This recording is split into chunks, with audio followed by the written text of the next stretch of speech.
आमुख। प्रतियोगी परीक्षाओं के दृष्टिकोण से हमने अध्ययन को सरल और रुचिपूर्ण बनाने के लिए पूरे अध्याय को 4 चरणों में प्रस्तुत किया है। ये 4 चरण क्रमशः संक्षिप्त विवरण, पाठ विवरण, स्मरणीय तथ्य तथा प्रश्न और उत्तर हैं। इन चरणों में से संक्षिप्त विवरण आपको पाठ का सिंहावलोकन करने में मदद करेगा, तो वहीं पाठ का विस्तृत विवरण पूरी जानकारी के लिए मददगार होगा। इसी प्रकार स्मरणीय तथ्य तथा प्रश्न उत्तर आपकी तैयारी को चरम सीमा तक पहुंचाने में अहम योगदान देंगे। पूरे पाठ का विस्तृत विभाजन इस प्रकार है: नंबर 1 संक्षिप्त विवरण, नंबर 2 पाठ का विस्तृत विवरण, नंबर 3 स्मरणीय तथ्य, नंबर 4 प्रश्नोत्तर। प्रागैतिहासिक काल। संक्षिप्त विवरण। प्रागैतिहासिक काल उस काल को कहते हैं जिस काल में मनुष्य ने घटनाओं का कोई लिखित विवरण उद्धृत न किया हो। इस काल को जानने के लिए हमारे पास कोई साहित्यिक साक्ष्य नहीं है, अतः केवल पुरातात्विक सामग्रियों जैसे पत्थर के औजार, जीवाश्म, भौतिक अवशेष आदि के आधार पर जाना जाता है। मानव विकास को मुख्यतया 4 वर्गों में रखा जा सकता है। Number 1 Homo habilis. ये प्रथम उपकरण निर्माता मनुष्य थे। इनके आवासों के साक्ष्य अफ्रीका से प्राप्त हुए हैं। नंबर 2 होमो इरेक्टस। आग का आविष्कार इन्होंने ही किया। Number 3 Neanderthal. इस मानव ने अंत्येष्टि संस्कार का प्रारंभ किया। Number 4 Homo sapiens. आधुनिक मानव को होमो सैपियंस कहा जाता है। यह स्पष्ट उच्चारण करने वाला मानव है। भारत में मानव का सर्वप्रथम साक्ष्य मध्य प्रदेश के नर्मदा घाटी में मिला है। पुरापाषाण काल में अग्नि का ज्ञान हो गया था, परंतु अग्नि का प्रयोग करना नवपाषाण काल में सीखा गया। मध्य पाषाण काल में मानव ने पशुपालन करना प्रारंभ कर दिया था। इसके प्रमाण आदमगढ़, होशंगाबाद मध्य प्रदेश तथा बागोर, भीलवाड़ा राजस्थान से मिले हैं। मध्य पाषाण काल में पत्थर के औजार बहुत छोटे छोटे बनाए जाते थे, जिन्हें माइक्रोलिथिक या सूक्ष्म पाषाण उपकरण कहते हैं। मध्य पाषाण काल तक जीविका का मुख्य आधार फल फूल एवं शिकार था। नवपाषाण काल में सर्वप्रथम खाद्यान्नों की कृषि की जाने लगी, जिसमें जौ प्रथम खाद्यान्न अनाज था। भारतीय उपमहाद्वीप में कृषि के प्राचीनतम साक्ष्य वाले स्थल क्रमशः नंबर 1 उत्तर प्रदेश के संत कबीर जिले में स्थित लहुरा देव में 8000 से 9000 ईसा पूर्व के चावल के साक्ष्य मिले हैं। नंबर 2 पाकिस्तान के बलूचिस्तान में स्थित मेहरगढ़ से 7000 ईसा पूर्व के गेहूं के साक्ष्य मिले हैं तथा नंबर 3 इलाहाबाद जिले के बेलन नदी के तट पर कोलडिहवा नामक स्थान से लगभग 6500 ईसा पूर्व के चावल के साक्ष्य मिले हैं। नवपाषाण काल में पहिए के आविष्कार से मृद भांड अर्थात मिट्टी के बर्तन बनाना संभव हुआ। इसी काल में मनुष्य में स्थायी निवास की प्रवृत्ति आई। धातुओं के प्रयोग के क्रम में सर्वप्रथम मनुष्य ने तांबे का प्रयोग किया। तांबे का प्रयोग करके मानव द्वारा बनाया जाने वाला प्रथम औजार कुल्हाड़ी था। नवपाषाण काल में मानव खाद्य संग्राहक से खाद्य उत्पादक की स्थिति में आ पहुंचा। डी गार्डन चाइल्ड ने नवपाषाण काल को नवपाषाण क्रांति की संज्ञा दी है। प्रतियोगी परीक्षाओं की दृष्टि से भीमबेटका की गुफाएं विशिष्ट महत्व रखती हैं। मध्य प्रदेश की राजधानी भोपाल के पास रायसेन जिले के अब्दुल्लागंज नामक स्थान पर भीमबेटका की गुफाएं हैं। इन गुफाओं में जीवन के विविध रंगों को चित्रकारी के माध्यम से शिलाओं पर उकेरा गया है, जिनमें हाथी, सांभर, हिरन आदि के चित्र हैं। भीमबेटका से पाषाणकालीन 500 शिलाश्रय प्राप्त हुए हैं। यूनेस्को ने भीमबेटका शैल चित्रों को विश्व विरासत सूची में सम्मिलित किया है। प्रागैतिहासिक काल। इतिहास का विभाजन प्रागैतिहास, आद्य इतिहास तथा इतिहास 3 भागों में किया गया है। प्रागैतिहास से तात्पर्य उस काल से है जब मनुष्य ने लेखन एवं लिपि का विकास नहीं किया था। अतः उस काल का इतिहास जानने के लिए इतिहासविदों को पुरातात्विक साक्ष्यों जैसे पत्थर के औजार, जीवाश्म, भौतिक अवशेष आदि पर निर्भर रहना पड़ता है। चूंकि प्रागैतिहासिक मानव ने सार्वधानिक उपयोग पाषाण उपकरणों का किया और आदिमानव के विषय में हमारी जानकारी का आधार भी पाषाण उपकरण है, इसलिए मानव सभ्यता के आदिकाल को पाषाण काल कहते हैं। प्रागैतिहासिक काल के बाद भारतीय उपमहाद्वीप में लिपि के विकास के साक्ष्य तो प्राप्त होते हैं, किंतु इन लिखित साक्ष्यों को अभी तक पढ़ा नहीं जा सका। इस कालावधि को आद्य ऐतिहासिक काल की संज्ञा दी जाती है। दूसरे शब्दों में कहें तो आद्य इतिहास शब्द का प्रयोग उन धातुकालीन सभ्यताओं के लिए किया जाता है जिनके विकास के संदर्भ में लिखित साक्ष्यों से कोई प्रकाश नहीं पड़ता। अतः इसे भी प्राक इतिहास की तरह केवल पुरातात्विक साक्ष्यों के आधार पर ही जाना जा सकता है। सिंधु घाटी सभ्यता तथा वैदिक कालीन सभ्यता आद्य ऐतिहासिक काल के तहत आती हैं। सिंधु तथा वैदिक सभ्यता को सूचित करने के लिए प्रागैतिहास के स्थान पर आद्य इतिहास शब्द का प्रयोग किया जाता है। जबकि जिस काल का इतिहास लिखित साक्ष्यों से विदित होता है, अर्थात जिस काल के इतिहास को जानने के लिए हमारे पास साहित्यिक साक्ष्य उपलब्ध हैं, उसे ऐतिहासिक काल की संज्ञा दी जाती है। 6ठी शताब्दी ईसा पूर्व से हमको लिखित साक्ष्य प्राप्त होने लगते हैं, इसीलिए यहां से ऐतिहासिक काल का प्रारंभ हो जाता है। प्रागैतिहासिक काल का विस्तृत अध्ययन हम निम्न चरणों में करेंगे। ए. पुरापाषाण काल, बी. मध्य पाषाण काल, सी. नवपाषाण काल, डी. पाषाणकालीन शैल कला, ई. ताम्र पाषाणिक संस्कृति। ए. पुरापाषाण काल। भारतीय पूर्व पाषाण काल या पुरापाषाण काल को मानव द्वारा इस्तेमाल किए जाने वाले पत्थर के औजारों के स्वरूप और जलवायु में होने वाले परिवर्तनों के आधार पर 3 अवस्थाओं में बांटा जाता है, जो अग्रवत हैं।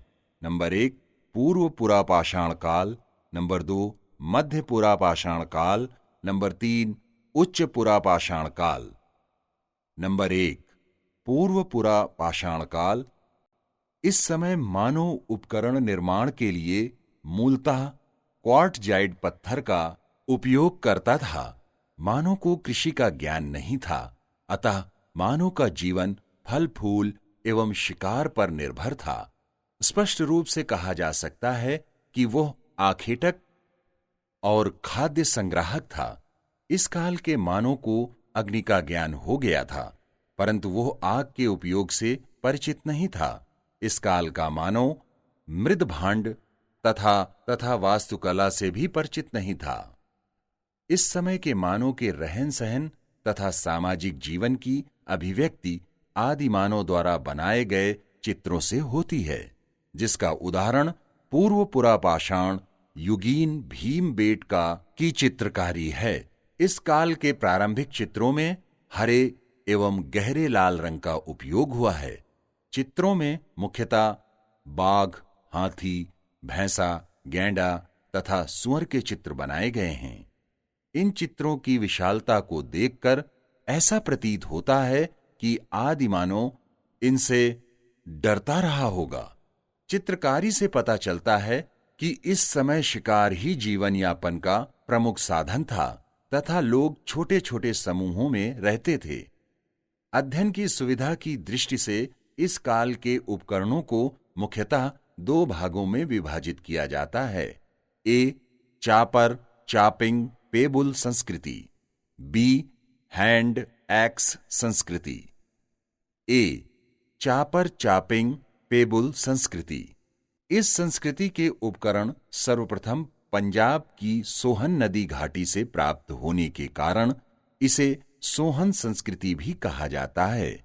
पत्थर के वे टुकड़े जिनके किनारे पानी के बहाव में रगड़ खाकर चिकने एवं सपाट हो जाते हैं तथा आकार में गोल मटोल होते हैं, पेबुल कहलाते हैं। चापर अर्थात गणासा एवं चापिंग अर्थात खंडक को पेबुल के एक सिरे से शल्क उतारकर बनाया जाता था, जिससे काम करने के लिए चौड़ी धार बन जाए। जब उनकी धार एक ओर बनाई जाती है तो उसे गणासा कहते हैं तथा जब धार दोनों ओर बनाई जाती है तो उसे खंडक उपकरण कहा जाता है। बी हैंड एक्स संस्कृति। भारत में पहला हैंड एक्स उपकरण सर्वप्रथम मद्रास के समीप पल्लवरम से 1863 ईस्वी में रॉबर्ट ब्रूस फूट ने प्राप्त किया था। इसीलिए कभी कभी हैंड एक्स संस्कृति को मद्रासियन संस्कृति भी कहते हैं। यह उपकरण साधारण पत्थरों से कोर तथा फ्लैग प्रणाली द्वारा निर्मित किए जाते थे।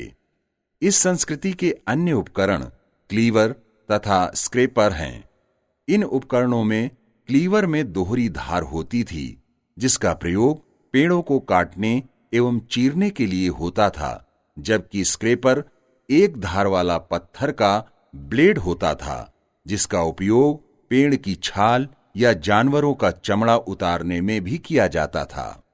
इन संस्कृतियों के उपकरण भारत उपमहाद्वीप के अलग अलग क्षेत्रों से प्राप्त हुए हैं। नंबर 1 पाकिस्तान। यहाँ की सोहन घाटी पूर्व पुरापाषाण काल का प्रारूप स्थल है। यहाँ से हिमकाल, अंतरहिम काल तथा विविध प्रकार के पाषाण उपकरणों के साक्ष्य मिले हैं। सोहन नदी सिंधु नदी की सहायक नदी है। नंबर 2 उत्तर प्रदेश। मिर्जापुर जिले की बेलन घाटी से पूर्व पुरापाषाण काल से लेकर नवपाषाण काल तक के साक्ष्य मिले हैं। नंबर 3 राजस्थान। यहाँ बागौर, दिदवाना, लूनी नदी के आसपास तथा नागौर जिले में स्थित 16 आर एवं सिंगी तालाब प्रमुख स्थल हैं, जहां से इस काल की बस्तियां पाई गई हैं। नंबर 4 मध्य प्रदेश। भोपाल के पास तथा रायसेन जिले में भीमबेटका की गुफाओं में आदिमानव के निवास स्थान का पता चला है।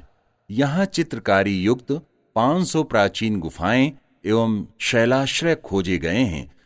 पिछले 1 दशक से यहाँ का उत्खनन कार्य चल रहा है। नर्मदा नदी के पास नरसिंहपुर में पूर्व पुरापाषाण उपकरणों के साथ मध्य पुरापाषाण कालीन लुप्त जीवाश्म प्राप्त हुए हैं। नंबर 5 दक्षिण भारत। मद्रास के पल्लवरम नामक स्थान से पहला हैंड एक्स प्राप्त हुआ और इसी के निकटवर्ती स्थान अतिरमपक्कम से पूर्व पाषाण कालीन उपकरण प्राप्त हुए। इसी प्रकार आंध्र प्रदेश के गिदलूर तथा करीमपुड़ी से हैंड एक्स परंपरा के साक्ष्य प्राप्त हुए। पूर्व पुरापाषाण कालीन स्थल भारत के प्रायः सभी भागों में मिले हैं, जिनमें असम की घाटियां भी सम्मिलित हैं। नंबर 2 मध्य पुरापाषाण काल। इस काल में तापमान में भारी कमी आने के कारण इसका प्रभाव पाषाण प्रौद्योगिकी तथा औजारों पर पड़ा।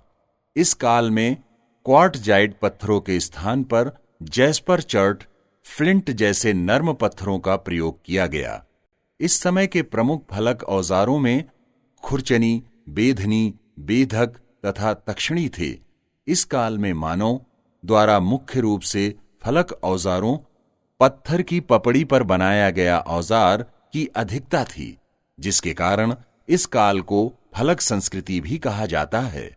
मध्य पुरापाषाण कालीन प्रमुख स्थानों में महाराष्ट्र राज्य का नेवासा, राजस्थान का थार मरुस्थल, उत्तर प्रदेश में चकिया, वाराणसी तथा सिंगरौली बेसिन, मिर्जापुर प्रमुख हैं। इसी प्रकार मध्य प्रदेश के रायसेन जिले में स्थित भीमबेटका गुफाओं तथा नर्मदा के किनारे के स्थान प्रमुख हैं। सी, उच्च पुरापाषाण काल। इस काल में आर्द्रता कम थी। इस युग का विस्तार हिमयुग की उस अंतिम अवस्था के साथ रहा जब जलवायु अपेक्षाकृत गर्म हो गई थी। यहां तक आते आते पृथ्वी पर आधुनिक मानव होमोसेपियंस आ चुका था। इस काल का प्रमुख पाषाणिक उपकरण ब्लेड है, जो कि पतले तथा सकरे आकार वाला पाषाण फलक है। इस काल में हड्डी के औजारों का प्रयोग किया जाने लगा। उच्च पुरापाषाण काल की सर्वाधिक उल्लेखनीय खोज रोड़ी मलबे से बना गोलाकार चबूतरा था। दक्षिणी आंध्र प्रदेश में रेनीगुंटूर से फलकों एवं तक्षणियों का बहुत बड़ा संग्रह प्राप्त हुआ है। आंध्र प्रदेश के ही वेटमचेरला में हड्डियों के उपकरण मिले हैं। इस काल की बनी एक महत्वपूर्ण कलाकृति हड्डी पर मातृदेवी की मूर्ति लोहदा नाला बेलन घाटी से प्राप्त हुई है। भारत में प्रागैतिहासिक मनुष्यों ने चित्रकला के तमाम साक्ष्य विभिन्न शैलाश्रयों में छोड़ रखे हैं, जो निम्न हैं। मध्य प्रदेश में भीमबेटका, आदमगढ़ और लाखाजुआर शैलाश्रय, उत्तर प्रदेश में मिर्जापुर क्षेत्र, छत्तीसगढ़ में काबरा पहाड़ तथा जोगीमारा गुफाएं आदि। बी, मध्य पाषाण काल। इसे संक्रमण काल भी कहा जाता है, क्योंकि यह पुरापाषाण काल और नवपाषाण काल के बीच का समय है। इस समय धीरे धीरे तापक्रम के बढ़ने तथा मौसम के सूखे तथा गर्म होने के कारण मनुष्य का जीवन प्रभावित हुआ, जिस कारण इनके रहन सहन, औजारों तथा शिकार करने की तकनीकी में परिवर्तन हुआ। इस समय भी मानव मुख्यतः शिकारी तथा खाद्य संग्रहकर्ता ही था, लेकिन उसके शिकार तथा शिकार करने के तरीकों में बदलाव हुआ, जिनमें मछली पकड़ना, छोटे जानवरों का शिकार करना, पक्षियों का शिकार करना तथा खाद्य वस्तुएं बटोरना प्रमुख था। इस समय के मानव ने दूर से फेंक कर मारने वाले अस्त्र अर्थात मिसाइल प्रौद्योगिकी के रूप में धनुष तीर तथा भाले का प्रयोग करना प्रारंभ कर दिया था। इस काल के औजार छोटे छोटे हुआ करते थे, जिन्हें सूक्ष्म पाषाण माइक्रोलिथिक कहा जाता है। भारत में मध्य पाषाण काल के बारे में जानकारी C.L. कार्लाइल ने प्रदान की। इन्होंने विंध्य क्षेत्र से लघु पाषाण उपकरण की खोज की। मध्य पाषाण काल का विस्तृत अध्ययन हम निम्न आधारों पर करेंगे। नंबर 1, प्रमुख औजार। नंबर 2, प्रमुख स्थल। नंबर 3, जीवन शैली। नंबर 1, प्रमुख औजार। मध्य पाषाण युग के औजार छोटे छोटे पत्थरों से बने हुए हैं, जिनको माइक्रोलिथिक या सूक्ष्म पाषाण उपकरण कहा गया है। इस काल में ही सर्वप्रथम मानव अस्थिपंजर प्राप्त हुए। इस काल के प्रमुख औजार अग्रवत हैं: ए, ब्लेड। बी, त्रिकोण। सी, क्रोड। डी, नवचंद्राकार। ए, ब्लेड। ब्लेड एक प्रकार का विशेषीकृत पत्थर होता था, जिसकी लंबाई चौड़ाई से दोगुनी होती थी, जो कि काटने के लिए प्रयोग किया जाता था। बी, त्रिकोण। इस औजार में एक सिरा एवं एक आधार होता था, जिसमें सिरे को धारदार बनाया जाता था। इसको तीर के अग्रभाग में लगाया जाता था। सी, क्रोड। यह आकार में बेलनाकार होता है, जिसकी पूरी लंबाई में फ्लोटिंग के निशान होते हैं और इसमें एक सपाट प्लेटफॉर्म होता है। डी, नवचंद्राकार। यह एक तरह का ब्लेड होता था, जिसका एक सिरा वृत्ताकार होता था, जबकि दूसरे का प्रयोग अवतल कटाई के लिए किया जाता था। नंबर 2, प्रमुख स्थल। मध्य पाषाण युगीन प्रमुख स्थलों के अंतर्गत राजस्थान, गुजरात, उत्तर प्रदेश, पश्चिम बंगाल तथा मध्य प्रदेश आते हैं।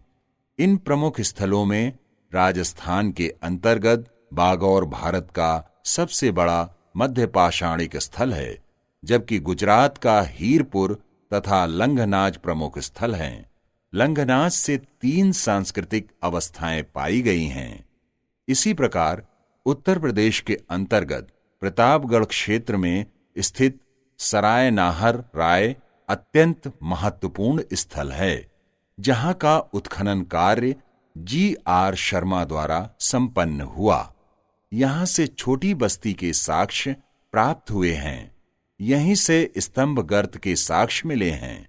इसके अलावा इलाहाबाद जनपद में ही स्थित चौपानी मांडो नामक स्थल से गोलाकार झोपड़ी तथा हाथ से बने अनगढ़ किस्म के मिट्टी के बर्तन के साक्ष्य प्राप्त हुए हैं।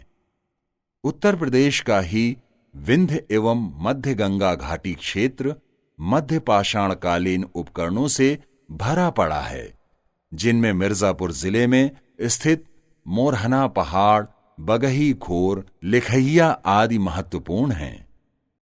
लिखैया से 17 नर कंकाल प्राप्त हुए हैं, जिनमें अधिकांश के सिर पश्चिम दिशा में हैं।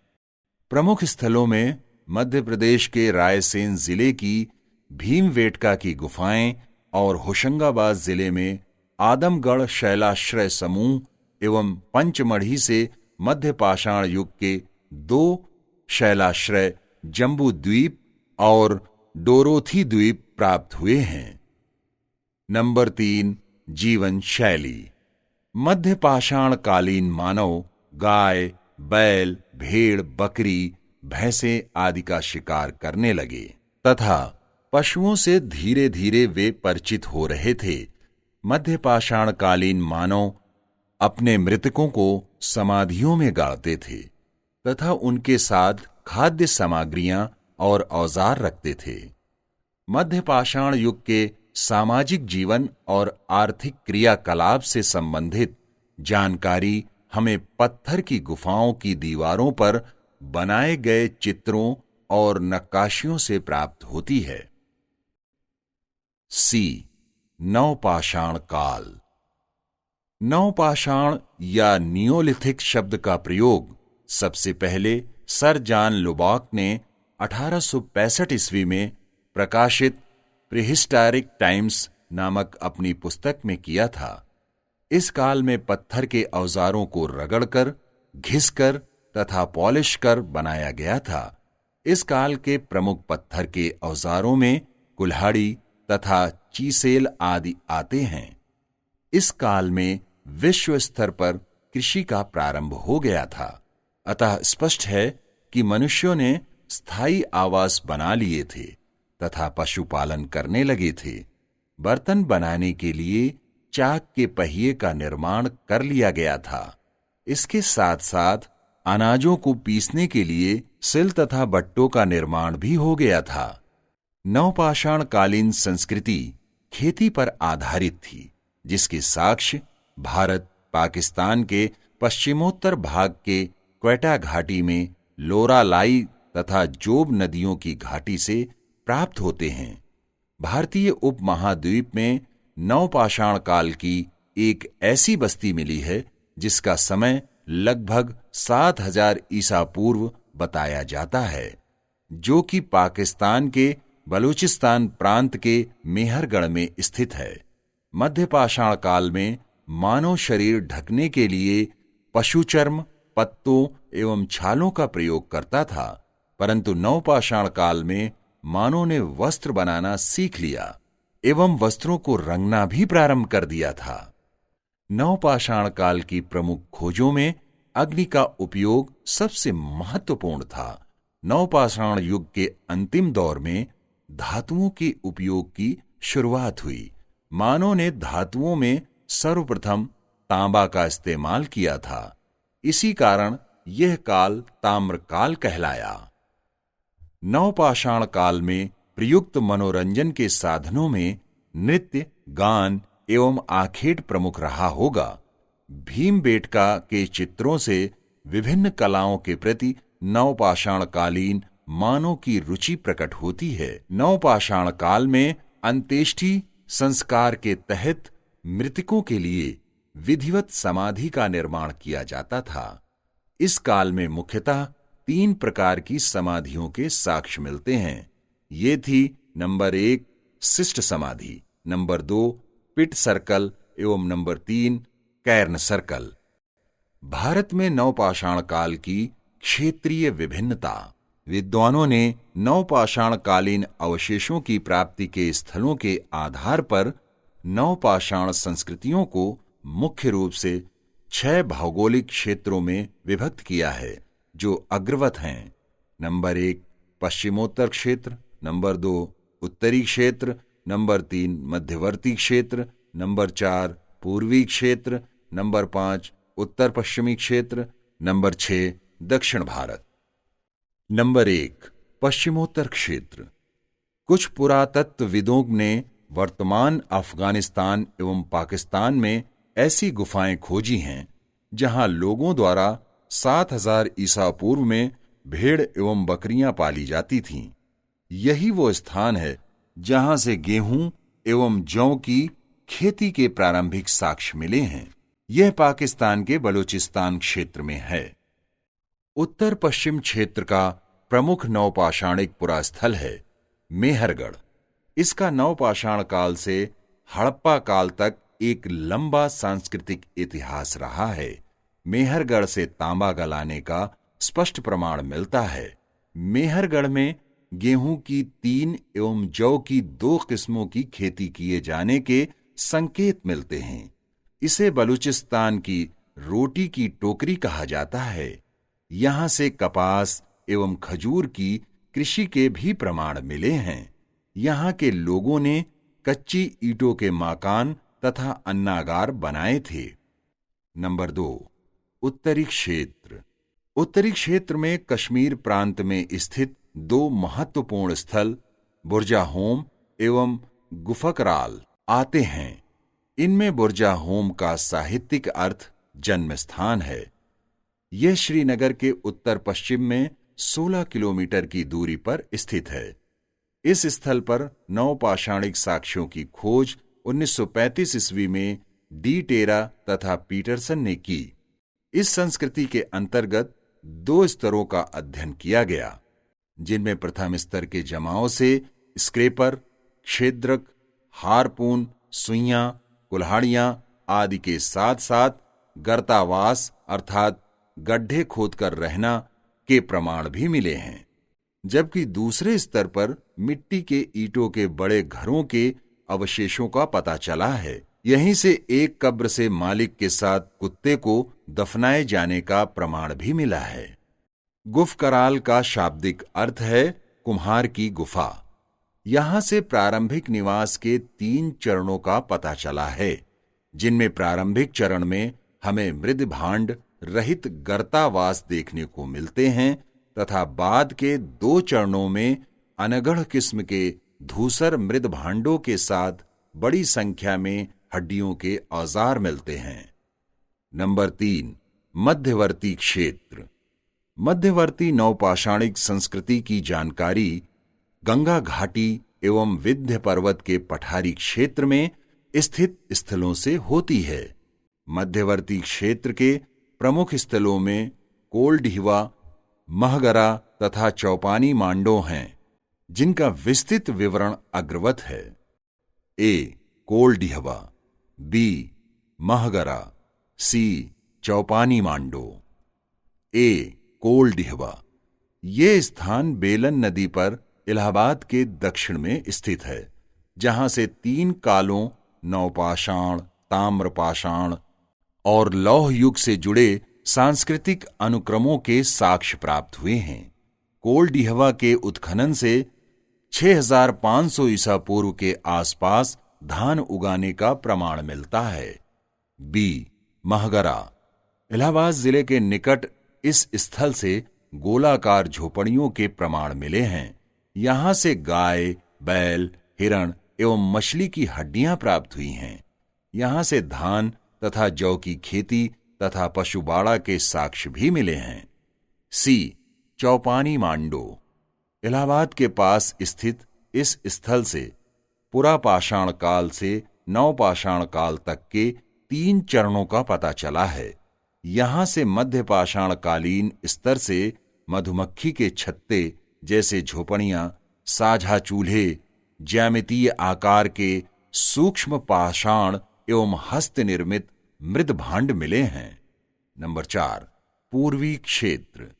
पूर्वी क्षेत्र के चिरांद, चेचर, सेनुआर, तारादीव एवं उड़ीसा में कुचाई तथा उत्तर पूर्वी भाग में दाओजली घाटी प्रमुख स्थल हैं, जिनका विवरण अग्रवत है।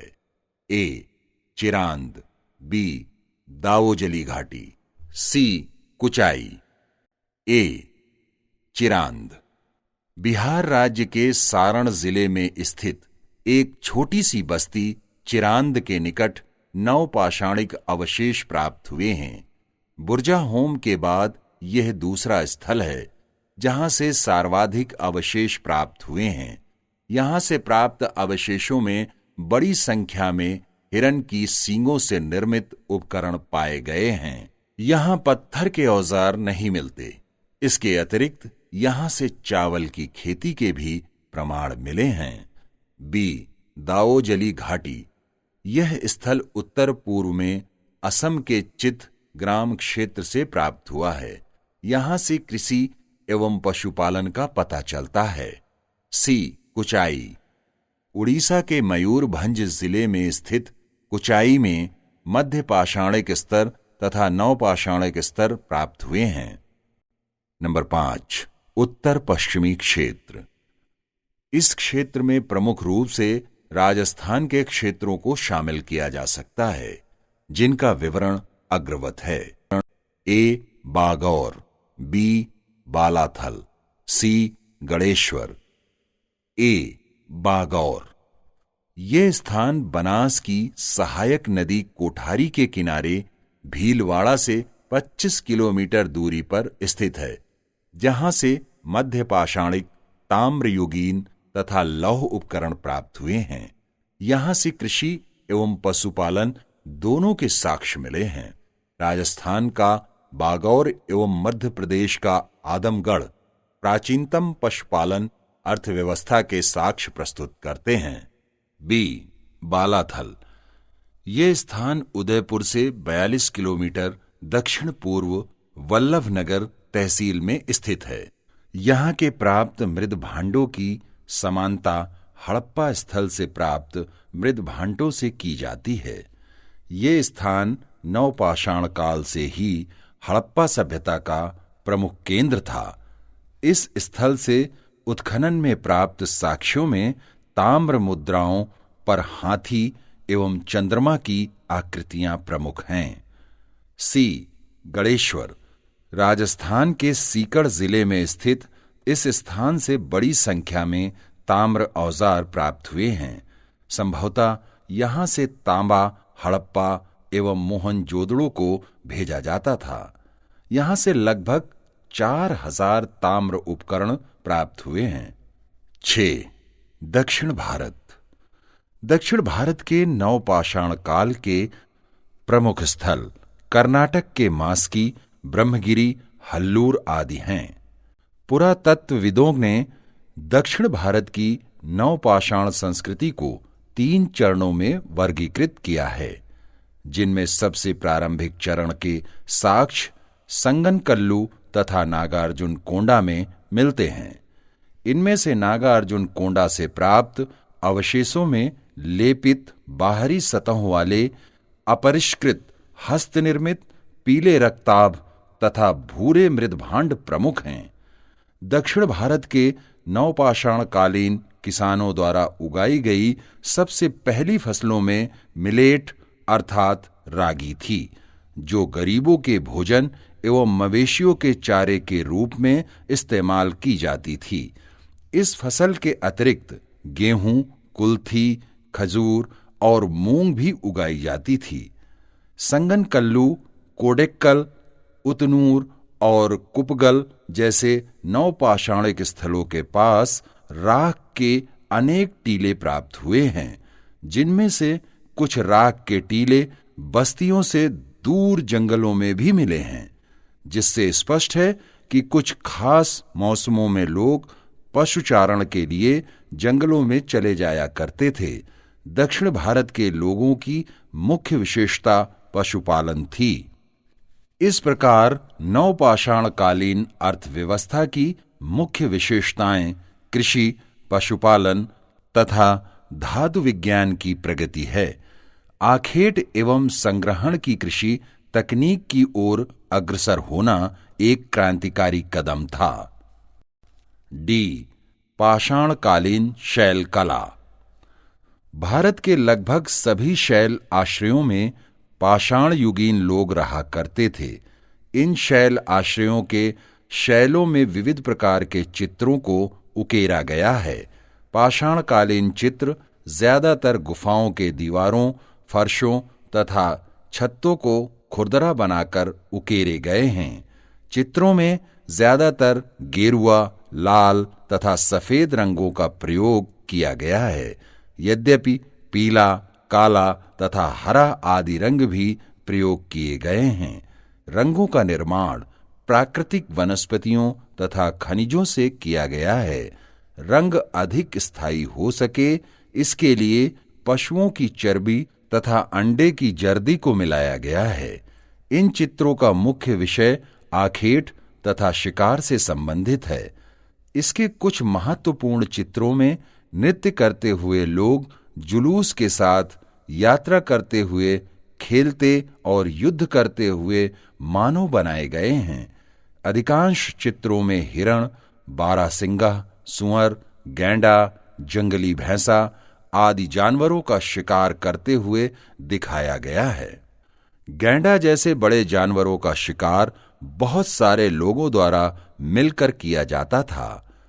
इन शैल चित्रों के स्थान बहुत व्यापक क्षेत्रों में फैले हुए हैं। ये पश्चिमोत्तर पाकिस्तान में चारगुल से लेकर पूर्व में उड़ीसा तक और उत्तर में कुमाऊं की पहाड़ियों से लेकर दक्षिण में केरल तक पाए जाते हैं। शैल चित्रों के कुछ प्रमुख स्थल ये हैं।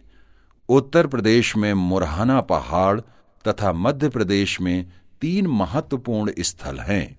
नंबर 1, भोपाल के पास रायसेन जिले में अब्दुल्लागंज नामक स्थान में भीमबेटका की गुफाएं हैं, जिनमें मानव रहा करते थे।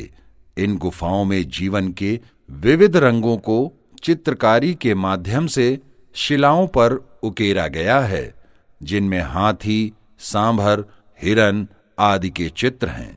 भीमबेटका से पाषाणकालीन 500 शैलाश्रय प्राप्त हुए हैं। यूनेस्को ने भीमबेटका शैल चित्रों को विश्व विरासत सूची में सम्मिलित किया है। नंबर 2, मध्य प्रदेश के होशंगाबाद जिले में आदमगढ़ की पहाड़ियां हैं। यहां पर भी मानव निवास स्थल तथा शैल चित्र प्राप्त हुए हैं। नंबर 3, मध्य प्रदेश के लाखाजुआर में भी मानव शरण स्थल तथा शैल चित्र प्राप्त हुए हैं। ई. ताम्रपाषाणिक संस्कृति। नवपाषाण काल को मुख्य रूप से 2 चरणों गैर मृदभांड और मृदभांड काल में विभाजित किया जाता है। मृदभांड नवपाषाण काल के अंत में धातु का प्रयोग आरंभ हुआ। तांबा प्रागैतिहासिक मानव द्वारा प्रयोग में लाई जाने वाली पहली धातु थी। इस चरण में तांबे के औजारों के साथ पत्थर का प्रयोग जारी रहा, जिस कारण से इसे ताम्रपाषाणिक संस्कृति अथवा कैल्कोलिथिक कल्चर कहा जाता है। तांबे के प्रयोग और उनके लाभों का विवेचन बीजी चाइल्ड ने अपनी पुस्तक व्हाट हैपेंड इन हिस्ट्री में किया है। इस संस्कृति का विस्तृत अध्ययन हम निम्न चरणों में करेंगे। नंबर 1, ताम्रपाषाणिक संस्कृति के मुख्य स्थल। नंबर 2, ताम्रपाषाणिक संस्कृति का महत्व। नंबर 1, ताम्र पाषाणिक संस्कृति के मुख्य स्थल। ताम्र पाषाणिक संस्कृति के अंतर्गत आने वाले प्रमुख स्थलों का विवरण अग्रवत है। ए. दक्षिण पूर्व राजस्थान। बी. मालवा। सी. महाराष्ट्र। डी. दक्षिण भारत। ई. पूर्वी भारत। एफ. ऊपरी गंगा घाटी और गंगा यमुना का दोआब। ए. दक्षिण पूर्व राजस्थान। इस क्षेत्र की ताम्र पाषाणिक संस्कृति को वनास नदी के नाम पर वनास संस्कृति की संज्ञा दी जाती है तथा इस संस्कृति की मुख्य विशेषताओं को दर्शाने वाले स्थल आहाड़ के नाम पर इसे आहार संस्कृति भी कहा जाता है। राजस्थान के इसी क्षेत्र में खेतड़ी की खान है जहां से तांबा निकाला जाता था। आहार संस्कृति का प्राचीन नाम ताम्बवती अर्थात तांबे वाली जगह है, क्योंकि यहां पत्थर की जगह ज्यादातर तांबे के औजार प्राप्त हुए हैं और यहीं से काले और लाल मृदभांड प्राप्त हुए हैं। आहार के उत्तर पूर्व में स्थित गिलुंड में घरों के ढांचों के अवशेष प्राप्त हुए तथा यहीं से पत्थर के फलकों का उद्योग भी प्राप्त हुआ है। बालाथल नामक स्थान से भी तांबे के औजार प्राप्त हुए हैं। बी. मालवा। इस क्षेत्र में ताम्र पाषाणिक संस्कृति मूल रूप से नर्मदा घाटी में विकसित हुई, जहां के प्रमुख स्थलों में कैथा, एरण, नगदा तथा नौदाटोली प्रमुख हैं, जो कि पश्चिमी मध्य प्रदेश के भाग हैं। कैथा संस्कृति हड़प्पा संस्कृति की कनिष्ठ समकालीन मानी जाती है। यहाँ के कुछ मृद भांडों पर प्राक हड़प्पीय प्रभाव तथा कुछ पर हड़प्पाई प्रभाव दिखाई पड़ता है। नर्मदा के दक्षिणी तट पर स्थित नौदाटोली में ताम्रपाषाण बस्तियों के 4 चरण प्राप्त हुए हैं, जिसकी मुख्य विशेषता चित्रित काले व लाल मृद भांड हैं, जिन्हें काले रंग के चित्रों से सजाया गया है, जिन्हें मालवा मृद भांड के नाम से जानते हैं। मालवा मृद भांडों को सभी ताम्रपाषाणिक मृद भांडों में सर्वश्रेष्ठ माना जाता है। इस संस्कृति के लोग कताई और बुनाई में दक्ष थे, जिसका प्रमाण यहाँ से प्राप्त चरखे और तकलियां हैं।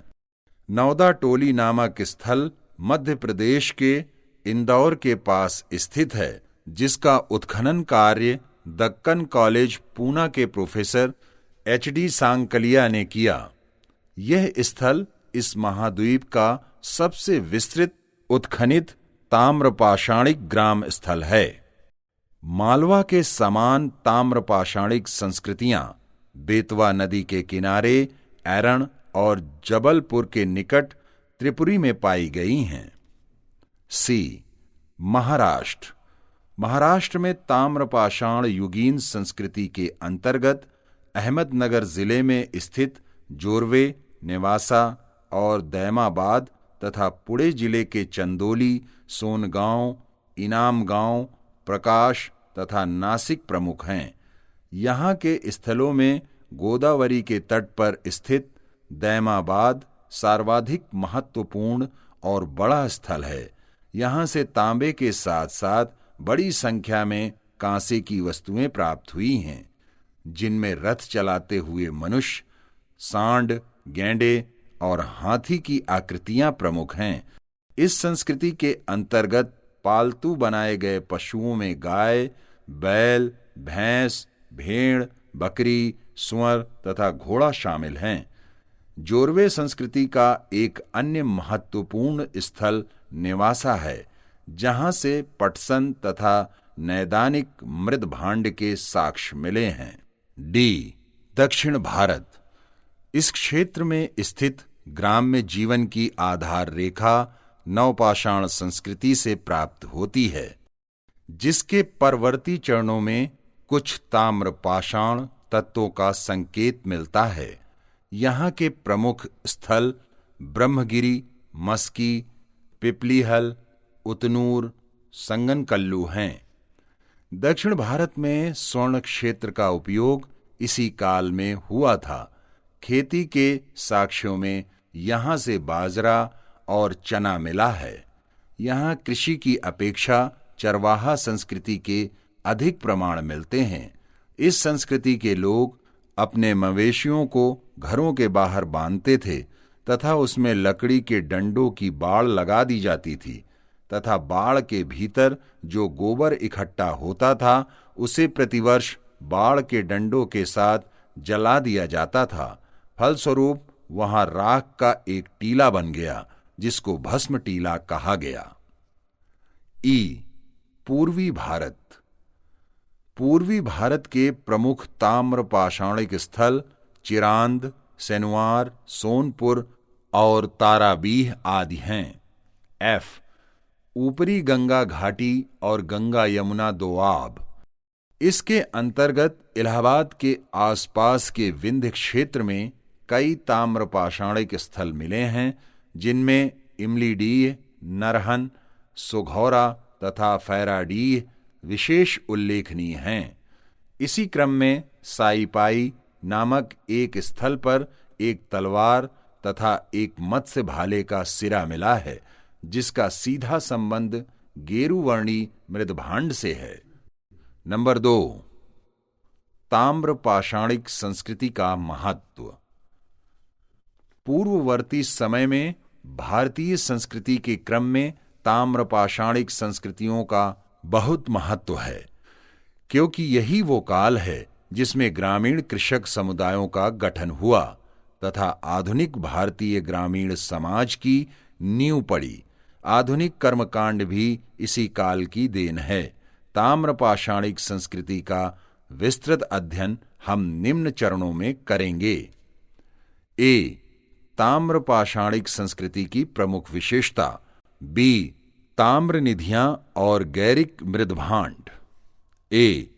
ताम्र पाषाणिक संस्कृति की प्रमुख विशेषता। इस संस्कृति की प्रमुख विशेषता उसके विशेष प्रकार के चित्रित मृदभांड, कायथा संस्कृति तथा लाल लेप वाले मृदभांड हैं। इस संस्कृति की एक अन्य विशेषता लाल रंग से चित्रित पांडुभांड हैं। इसी क्रम में आहार संस्कृति के लोग काले रंग के बर्तन बनाते थे जो सफेद डिजाइनों से युक्त होते थे। ताम्र पाषाणिक संस्कृति के लोग नरकुल और मिट्टी के गारे से आयताकार एवं वृत्ताकार घर बनाते थे तथा गेहूं और जौ की खेती मालवा क्षेत्र में की जाती थी। इनाम गांव और आहार के खुदाई स्थलों से चावल के उपयोग के साक्ष्य पाए गए हैं। धर्म के द्वारा सभी ताम्र पाषाणिक संस्कृतियां आपस में जुड़ी थीं, जिनमें मातृदेवी और वृषभ की पूजा प्रचलित थी। दैमाबाद से प्राप्त एक पात्र पर की गई चित्रकारी में एक देवता को बाघ जैसे जंतुओं और मोर जैसे पक्षियों से घिरा हुआ दिखाया गया है। कुछ विद्वान इसकी तुलना शिव पशुपति से करते हैं। अग्निकुंड के मिलने से अग्नि पूजा की पुष्टि होती है। ताम्र निधियां और गैरिक मृदभांड। ताम्र निधियां और गैरिक मृदभांड के रूप में सर्वप्रथम 1822 ईस्वी में कानपुर के विठूर जिले से तांबे के कांटेदार बर्छे प्राप्त हुए। 1822 से लेकर हाल की खुदाइयों तक लगभग 1000 वस्तुएं भारत के विभिन्न भागों में 90 पुरास्थलों से प्राप्त हो चुकी हैं। 40 से अधिक ताम्र निधियां, जिनमें अंगूठी, कुठारी, खड्ग, हारपून, मानवाकृतियां आदि शामिल हैं, जो कि पूरब में बंगाल और उड़ीसा से पश्चिम में गुजरात और हरियाणा तक तथा दक्षिण में आंध्र प्रदेश से उत्तर में उत्तर प्रदेश तक के विशाल भूभाग में बिखरी पाई गईं। सबसे बड़ी ताम्रनिधि मध्य प्रदेश के गुंगेरिया से प्राप्त हुई है, जिसमें 424 तांबे के औजार और 102 चांदी के पतले पत्थर हैं। इसी क्रम में एटा जिले के सवई स्थल पर ताम्र संचय की वस्तुएं गैरिक, मृदभांडों के साथ पाई गई थीं। इसी प्रकार गंगा यमुना के दो आब के क्षेत्र से भी ताम्र संचय के साथ गैरिक मृदभांड प्राप्त हुए हैं। विविध सांस्कृतिक स्थल, नाल संस्कृति, कुल्ली संस्कृति तथा सोथी संस्कृति प्रागैतिहासिक भारत के ऐसे स्थल हैं जो हड़प्पा संस्कृति की विकास की दृष्टि से महत्वपूर्ण हैं। इन महत्वपूर्ण संस्कृतियों में नाल संस्कृति पाकिस्तान के बलूचिस्तान प्रांत में स्थित थी, जहां के प्रमुख साक्ष्यों में स्थानीय नदी से प्राप्त गोल पत्थर तथा विशाल शिलाखंड हैं। कुल्ली संस्कृति से अनेक कमरों वाले पत्थर के घर प्राप्त हुए हैं। कुल्ली संस्कृति के प्रमाण पाकिस्तान के दक्षिणी बलूचिस्तान में मिले हैं। सोथी संस्कृति राजस्थान के घग्गर हाकरा क्षेत्र में फैली हुई थी। लौह युग भारत में ताम्र पाषाण काल के समाप्त होते होते ग्रामीण बस्तियां बस चुकी थीं, लेकिन भौतिक संस्कृति में परिवर्तन लोहे के साथ हुआ। विश्व में लौह युग लगभग 1300 ईसा पूर्व में आरंभ हुआ, परंतु भारत में हाल की खोजों में लोहे के साक्ष्य सोनभद्र जिले में राजा नल के टीले और आसपास के अन्य स्थलों की खुदाई से पता चला है कि काशी, वाराणसी में लोहे का इस्तेमाल 1500 ईसा पूर्व में होता था। इसके पूर्व भारत में लोहे के साक्ष्य 1000 ईसा पूर्व के एटा जिले के अतरंजी खेड़ा से प्राप्त हुआ था। उत्तर भारत में इसके प्रयोग के साक्ष्य गंगा यमुना दोआब, उत्तरी राजस्थान और पंजाब से प्राप्त हुए हैं, जबकि दक्षिण में कर्नाटक के धारवाड़ जिले में 1000 ईसा पूर्व के आसपास लोहे का प्रादुर्भाव हुआ। प्रागैतिहासिक काल, पाषाण काल। स्मरणीय तथ्य नंबर 1, 1865 ईस्वी में फ्रांसीसी विद्वान सर जॉन लुबाक ने अपनी पुस्तक प्रीहिस्टोरिक टाइम्स में प्रागैतिहासिक काल को 2 भागों में बांटा था। नंबर 1 पूर्व पाषाण काल, नंबर 2 नवपाषाण काल। नंबर 2 भारत में पाषाण कालीन सभ्यता का अनुसंधान सर्वप्रथम 1863 ईस्वी में रॉबर्ट ब्रूस फूट द्वारा चेन्नई के पास पल्लवरम से एक पाषाण क्लीवर को खोज करके किया। नंबर 3 भारतीय पुरातत्व विभाग भारत सरकार के संस्कृति मंत्रालय के अधीन एक विभाग है। नंबर 4 भारत में आदिमानव के जीवाश्म नहीं मिले हैं। नंबर 5 भारत में मध्य पाषाण काल के विषय में जानकारी सर्वप्रथम 1857 ईस्वी में हुई, जब C.L. कार्लाइल ने विंध्य क्षेत्र से लघु पाषाण उपकरण खोज निकाले। नंबर 6 भारत में मानव अस्थिपंजर सर्वप्रथम मध्य पाषाण काल में पाए गए। मानव का प्रथम साक्ष्य मध्य प्रदेश के नर्मदा घाटी से प्राप्त हुआ है। नंबर 7 नवपाषाण कालीन उपकरण गहरे हरे ट्रेप के थे। नंबर 8 खाद्यान्नों की कृषि सर्वप्रथम नवपाषाण काल से प्रारंभ हुई। नंबर 9 मानव ने अनाज के रूप में सर्वप्रथम जौ का प्रयोग किया। नंबर 10 मृतकों का अंतिम संस्कार करने वाला निएंडरथल मानव प्रथम मानव वर्ग था। नंबर 11 रायसेन जिले में स्थित भीमबेटका के गुफाओं की खोज वीडी वाकड़कर ने की थी। नंबर 12 नौदा टोली नामक स्थल मध्य प्रदेश के इंदौर के पास स्थित है, जिसका उत्खनन कार्य दक्कन कॉलेज पूना के प्रोफेसर HD सांकलिया ने किया। यह स्थल इस महाद्वीप का सबसे विस्तृत उत्खनित ताम्रपाषाणिक ग्राम स्थल है। नंबर 13 बुर्ज होम श्रीनगर से मानव के रहने के गर्त आवास अर्थात गड्ढा खोदकर रहने के प्रमाण के साथ साथ मालिक के साथ उसके कुत्ते को भी दफनाने का प्रमाण मिला है।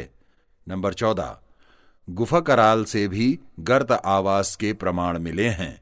नंबर 15 राजस्थान में बागौर तथा गुजरात के लंघनाज नामक स्थल से हमें यह पता चलता है कि इनका हड़प्पा एवं अन्य ताम्रयुगीन संस्कृतियों के साथ संपर्क था।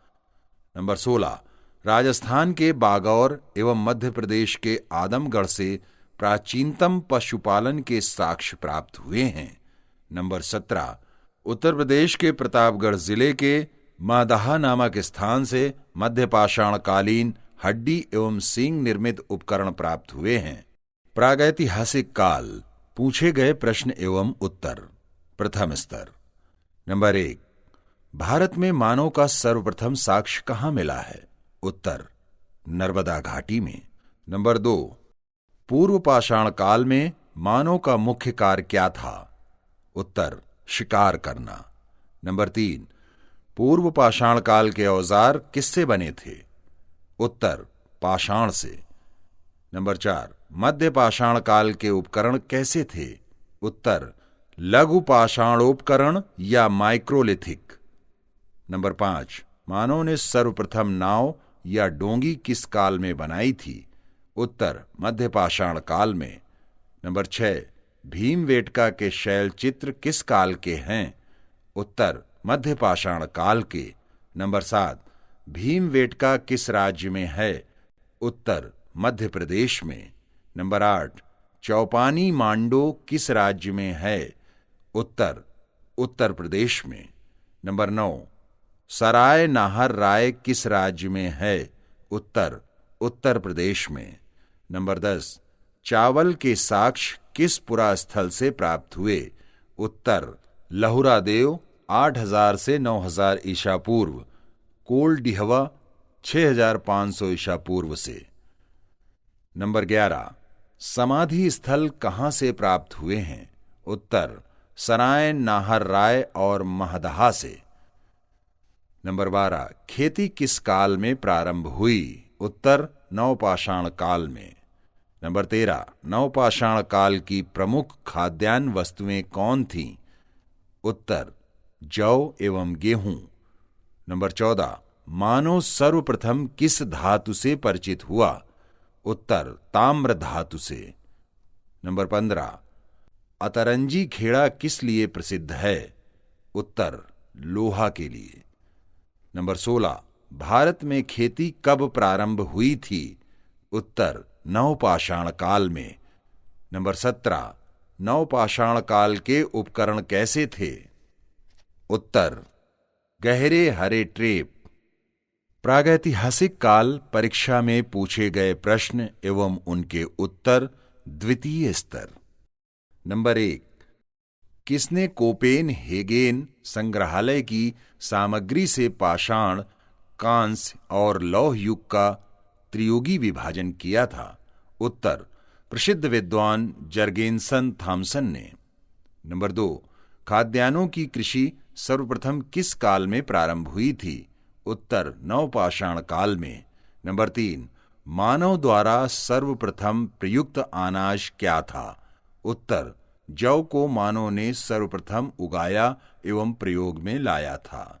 नंबर 4, भारत में मानव का सर्वप्रथम साक्ष्य कहाँ मिलता है? उत्तर, नर्मदा घाटी में। नंबर 5, उस स्थल का नाम बताइए जहां भारतीय उपमहाद्वीप में प्राचीनतम स्थायी जीवन के प्रमाण मिले हैं। उत्तर, मेहरगढ़ पाकिस्तान में। नंबर 6, वर्तमान में भारतीय उपमहाद्वीप में कृषि के प्राचीनतम साक्ष्य कहां से प्राप्त हुए हैं? उत्तर, उत्तर प्रदेश के संत कबीर नगर के लहुरा देव स्थल से 8000 ईसा पूर्व से 9000 ईसा पूर्व मध्य के चावल के साक्ष्य प्राप्त हुए हैं। नंबर 7, भारतीय उपमहाद्वीप में कृषि के प्राचीनतम साक्ष्य कहां से प्राप्त हुए हैं? उत्तर, लहुरा देव 8000 से 9000 ईसा पूर्व तथा मेहरगढ़ 7000 ईसा पूर्व से। यदि ऑप्शन में लहुरा देव नहीं होगा तब इसका उत्तर मेहरगढ़ होगा। नंबर 8, किस पुरा स्थल से पाषाण संस्कृति से लेकर हड़प्पा सभ्यता तक के सांस्कृतिक अवशेष प्राप्त हुए हैं? उत्तर, मेहरगढ़ से। नंबर 9, नौदा टोली मध्य प्रदेश का उत्खनन किसने किया था? उत्तर, SD सांकलिया ने।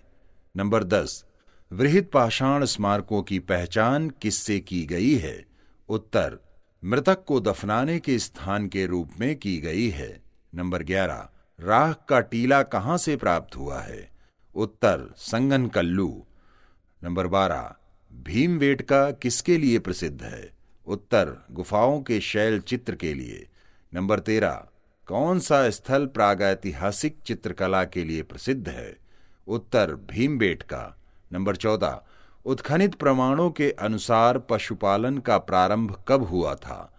उत्तर, मध्य पाषाण काल में। नंबर 15, मध्य पाषाणिक प्रसंग में पशुपालन के प्रमाण जहां मिले वो स्थान है? उत्तर, आदमगढ़ होशंगाबाद मध्य प्रदेश तथा बागौर भीलवाड़ा राजस्थान। नंबर 16, किस स्थल से मध्य पाषाण कालीन हड्डी के उपकरण प्राप्त हुए हैं? उत्तर, महदहा एवं सराय नाहर राय से। नंबर 17, गैरिक मृदभांड पात्र ओसीपी का नामकरण हुआ था? उत्तर, लाल किला में। नंबर 18, ताम्रकाल में महाराष्ट्र के लोग मृतकों को घर के फर्श के नीचे किस तरह रखकर दफनाते थे? उत्तर, उत्तर से दक्षिण की ओर रखकर। नंबर 19, किस स्थल से मानव कंकाल के साथ कुत्ते का कंकाल भी शवाधान से प्राप्त हुआ है? उत्तर, बुर्ज होम श्रीनगर से। नंबर 20, गर्त आवास के साक्ष्य कहां से प्राप्त हुए हैं? उत्तर, बुर्ज होम से। नंबर 21, भारतीय पुरातत्व सर्वेक्षण विभाग किससे संबद्ध है? उत्तर, संस्कृति विभाग से। नंबर 22, राष्ट्रीय मानव संग्रहालय कहां पर है? उत्तर, भोपाल मध्य प्रदेश में। नंबर 23, राष्ट्रीय मानव संग्रहालय किससे संबद्ध है? उत्तर, यह भारत सरकार के संस्कृति विभाग के अंतर्गत स्वायत्तशासी संगठन है। नंबर 24, चौपानी मांडो की खोज किसने और कब की थी? उत्तर, इसकी खोज इलाहाबाद विश्वविद्यालय के प्रोफेसर बीडी मिश्र ने 1967 ईस्वी में की थी। नंबर 25, किस स्थल से मध्य पाषाणकालीन 4 मानव कंकाल एक ही कब्र में पाए गए हैं? उत्तर, सराय नाहर राय प्रतापगढ़ उत्तर प्रदेश से। नंबर 26, युगल समाधि किस पुरास्थल से प्राप्त हुई? उत्तर, सराय नाहर राय प्रतापगढ़ उत्तर प्रदेश से। नंबर 27, किस पुरास्थल से ज्यामितीय उपकरण मिले हैं? उत्तर, सराय नाहर राय से। नंबर 28, किस समाधि स्थल में मानव कंकाल कुंडल पहने हुए हैं? उत्तर, महदहा पट्टी प्रतापगढ़ में। नंबर 29, कहां से एकाकी पुरुष कंकाल हिरण के श्रृंगों की बनी 5 मुद्रिकाओं की एक माला गले में पहने हुए हैं? उत्तर, महदहा पट्टी प्रतापगढ़। नंबर 30, किस स्थल से युगल समाधि का पुरुष श्रृंगों की बनी हुई 12 मुद्रिकाओं की एक माला गले में पहने हुए हैं? उत्तर, महदहा। नंबर 31, औंधे मुंह समाधिस्थ मानव कंकाल कहां से मिला है? उत्तर, दमदमा पट्टी प्रतापगढ़ से।